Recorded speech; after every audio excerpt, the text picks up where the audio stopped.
چچا فیروز ہمارے پڑوس میں رہتے تھے۔ پڑوسی ہونے کے ناطے والد صاحب ان کا خیال رکھتے۔ وہ بہت غریب آدمی تھے اور محنت مزدوری کر کے اپنے کنبے کی کفالت کر رہے تھے۔ ان کی 4 بیٹیاں اور ایک بیٹا تھا جس کا نام راشد تھا۔ ان دنوں ہم خانیوال میں رہتے تھے۔ یہاں والد صاحب کی کچھ زرعی اراضی تھی جس کی دیکھ بھال اور پیداوار سے ہمارا خاندان خوشحال تھا۔ چچا فیروز ہمارے رشتہ دار نہیں تھے، تاہم والد صاحب ان سے بھائیوں جیسا تعلق رکھتے تھے، کیونکہ برسوں پرانی ہمسائیگی چلی آ رہی تھی اور راشد میرے بھائی افتخار کے ساتھ کھیل کر بڑا ہوا تھا۔ دونوں کی بچپن سے دوستی تھی۔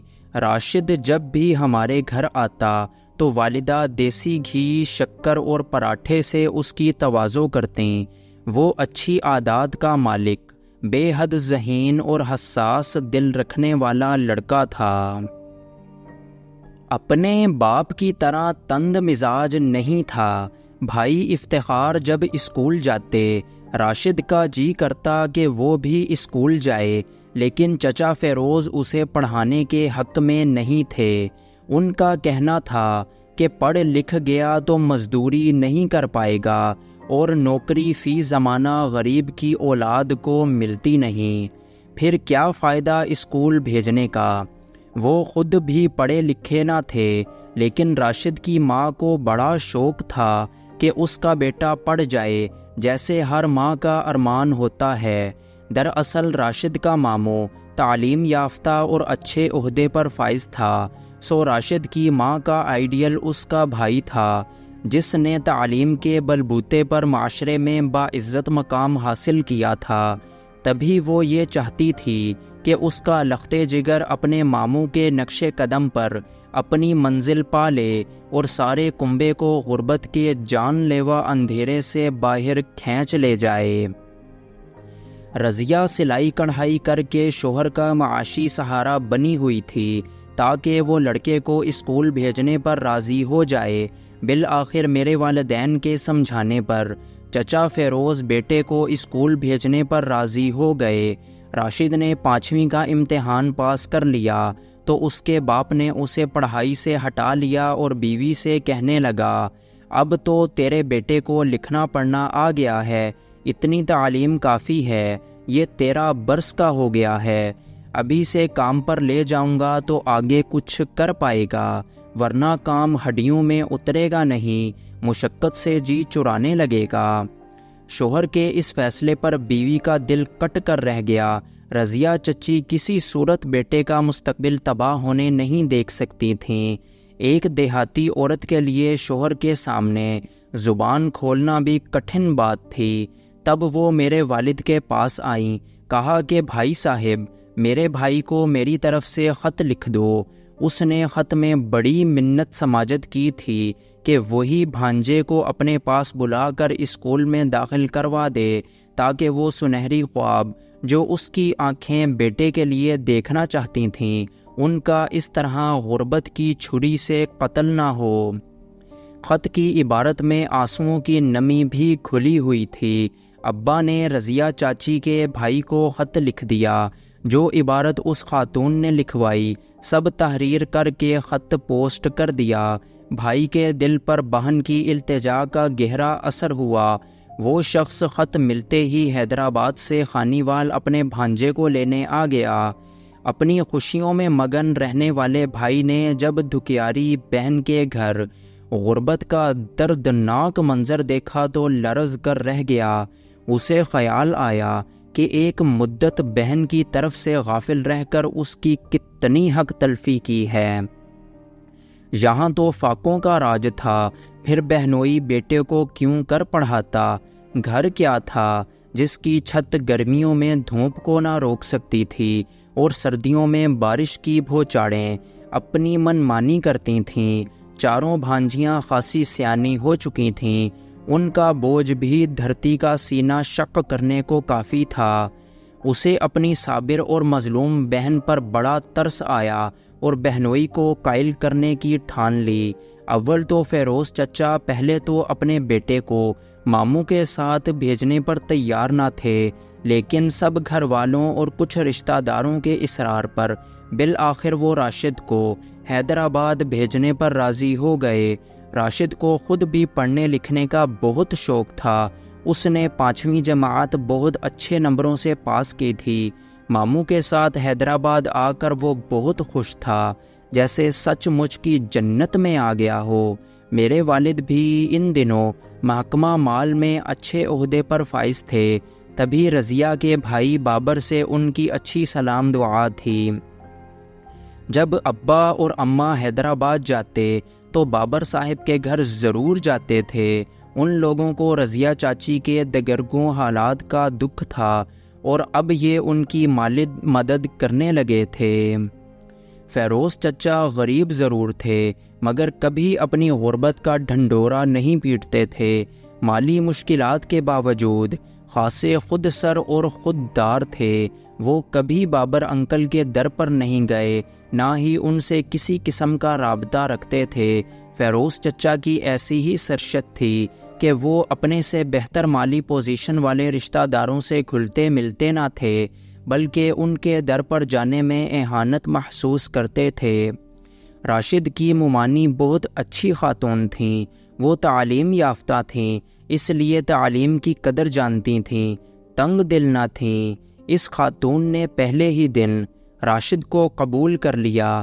اسے ماموں کے گھر کوئی تکلیف نہ تھی۔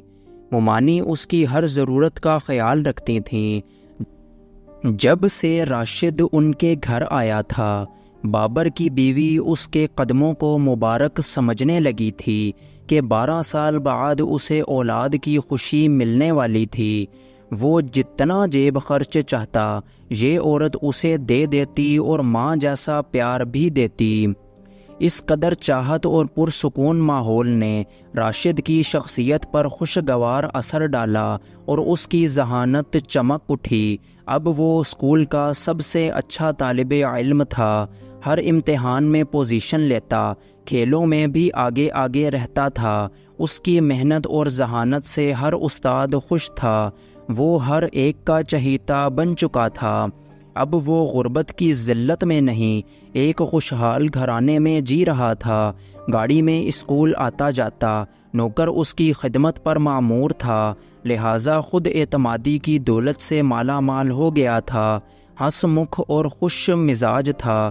صرف ایک بات تھی کہ جب بھی اسکول میں کوئی دوست راشد سے اس کے والد کے بارے سوال کرتا تو وہ اداس ہو جاتا اور بات کو ٹال جاتا۔ یوں وقت گزرتا رہا اور اس نے 8ویں جماعت پاس کر لی۔ افتخار بھائی نے آرٹس کے مضامین لے لیے تھے، جبکہ راشد نے اپنے لیے سائنس کو چنا۔ اس دوران چند دن کی چھٹیوں پر خانیوال آیا اور جلد لوٹ گیا۔ اسے ڈر تھا کہ اس کے والد روک نہ لیں اور تعلیم کا سلسلہ ٹوٹ جائے۔ میٹرک کے امتحان میں راشد نے فرسٹ پوزیشن لی۔ اس دوران اس کی ماں بیٹے سے ملنے کئی بار حیدرآباد گئی، مگر راشد ایک بار بھی گھر نہ آیا۔ چھٹیوں میں اس کے ماموں کہتے کہ اپنے بابا سے مل لو، مگر وہ انکار کر دیتا اور ٹال مٹول سے کام لیتا۔ ماں صبر سے واپس لوٹ جاتی کہ اس کو تو بیٹے کی خوشی اور اس کا مستقبل عزیز تھا۔ کالج میں وہ ہاکی کا بہترین کھلاڑی منتخب ہوا تو اس کا مزاج کچھ بدل گیا۔ اب وہ بڑے بڑے امیروں کے لڑکوں سے دوستی رکھتا تھا۔ رہن سہن شکل و صورت سے وہ کسی امیر زادے سے کم نہ تھا۔ ماموں کے پاس پیسے کی کمی نہ تھی، وہ اس کی جیب میں رقم ڈالتے رہتے تاکہ وہ کالج میں زیادہ بااعتماد اور سوشل رہے۔ انہی دنوں میرے والد کا ایکسیڈنٹ ہو گیا۔ افتخار کو تعلیم چھوڑ کر گھر سنبھالنا پڑ گیا۔ اس نے اپنے چچا زاد کے ساتھ کاروبار میں شرکت کی اور ادھر مصروف ہو گیا کہ راشد سے بھی ملنے نہ جا سکا۔ ایک روز بھائی کو کاروبار کے سلسلے میں حیدرآباد جانا پڑا، تب وہ راشد کے ماموں کے گھر گیا۔ پتہ چلا کہ کالج ٹرپ پر گیا ہے۔ ایک کلاس فیلو سے بھائی نے ملاقات کی تو اس نے بتایا کہ راشد تو 1 ماہ سے کالج سے غائب ہے۔ 1 ماہ بعد کالج والوں نے اس کے ماموں سے رابطہ کیا۔ ماموں نے کہہ دیا کہ وہ بیمار ہے اور خانیوال گیا ہوا ہے، لیکن قصہ کچھ اور تھا۔ دراصل یہ لڑکا راشد سے کدورت رکھتا تھا۔ قصہ یوں تھا کہ کالج کا ایک لڑکا ابرار، جس کے عزیز خانی وال میں تھے اور اس کے ان عزیزوں کا گھر بھی ہمارے محلے میں تھا، جب یہ لڑکا عزیزوں کے وہاں آیا تو چچا فیروز اس سے جا کر ملے اور بیٹے کے بارے دریافت کیا۔ یہ بھی کہا کہ وہ چھٹیوں میں بھی گھر نہیں آتا۔ کیا بہت پڑھ رہا ہے یا پڑھائی سے پہلے ہی بڑا آدمی بن گیا ہے؟ مجھ سے تو پہلے ہی دوری رکھتا تھا، ماموں کے گھر جا کر ہاتھ سے ہی نکل گیا۔ فیروز چچا کی ایسی باتیں سن کر اس لڑکے کو دشمنی نکالنے کا موقع ملا۔ وہ بھی ہاکی کا کھلاڑی تھا، مگر اچھا نہ کھیلنے کی وجہ سے اسے ٹیم سے الگ کر دیا گیا تھا۔ تب سے اس کے دل میں راشد کے لیے حسد پیدا ہو گیا تھا۔ اب جو موقع ملا تو فیروز چچا کے خوب کان بھرے کہ آپ کا لڑکا پڑھائی نہیں عیش کر رہا ہے۔ ماموں کا کیا ہے، ان کا اپنا بیٹا تو ہے نہیں، جو راشد کا جی چاہے کرے۔ آج کل آپ کا لڑکا کھیلوں میں اول آ رہا ہے، بڑا اچھا کھلاڑی ہے، مگر پڑھائی کا کچھ پتہ نہیں ہے۔ چاچا فیروز خود پڑھے لکھے تھے نہیں، کھیل کا سن کر بھنا گئے کہ میں یہاں اکیلا محنت مزدوری کر رہا ہوں اور وہ وہاں کھلاڑی بنا ہوا ہے۔ اگلے دن فیروز چچا حیدرآباد روانہ ہو گئے اور راشد سے کہا کہ گھر چلو، بہت کھلاڑی بن لیے اور بڑے عیش کر لیے، میں وہاں تنہا مزدوریاں کر رہا ہوں اور تیری بہنوں کے ہاتھ پیلے کرنے کی فکر میں گھلا جا رہا ہوں۔ نہ میری ضعیفی کا خیال اور نہ عزت کا۔ مفت کی روٹیاں جو مل رہی ہیں تجھے، بہنوئی نے بہت سمجھایا مگر وہ نہ مانا۔ جب بابر انکل نے زیادہ اصرار کیا کہ لڑکے کو پڑھائی سے مت نکالو، اسے پڑھنے دو، تو چچا اور بپھر گئے کہ تم ہی ہو جو اس کو اتنے روپے جیب خرچ کے دے کر خراب کر رہے ہو۔ یہ میرے بڑھاپے کا سہارا ہے۔ اولاد نرینہ کی اس لیے خواہش نہ کی تھی کہ یہاں پڑھنے کے بہانے کھیلے اور تم لوگ مجھے بے وقوف بناتے رہے ہو۔ اتنی باتیں سنائی کہ انکل بابر بھی غصے میں آ گئے اور کہا کہ ٹھیک ہے، لے جاؤ اپنے لڑکے کو، میں نے اس کی کمائی نہیں کھانی۔ اگر پڑھ لکھ کر کچھ بن جاتا تو تم ہی کمائی کھاتے، میں نے تو اپنی بہن کی خاطر اسے رکھا اور پڑھا رہا تھا، تم کو نہیں منظور نہ سہی۔ باپ بیٹے کو زبردستی گھر لے آیا۔ یہاں مسائل بھرے گھر میں راشد سخت نا امیدی کا شکار ہو گیا۔ باپ کا ڈنڈا کہ کماؤ گے تو کھاؤ گے، میں اب مزدوری کر کے تھک گیا ہوں، تمہاری بہنوں کا جہیز بنانا ہے اور شادی کے اخراجات بھی پورے کرنے ہیں۔